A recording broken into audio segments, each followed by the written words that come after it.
洋房只係過渡，別墅呢先至係最終嘅歸宿。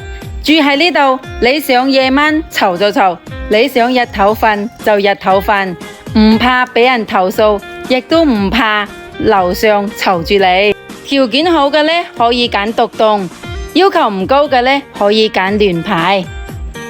佔地178平方，建築129平方嘅，仲有加建面積，加埋有150幾平方嘅喎。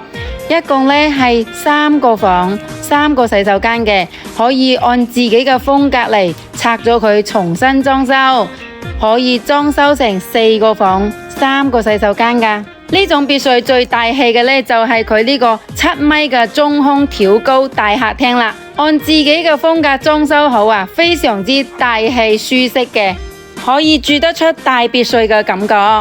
呢度唯一嘅缺點呢，就係後花園呢度呢，對住振華路嘅，但係晚黑呢，唔係好多車行㗎喎。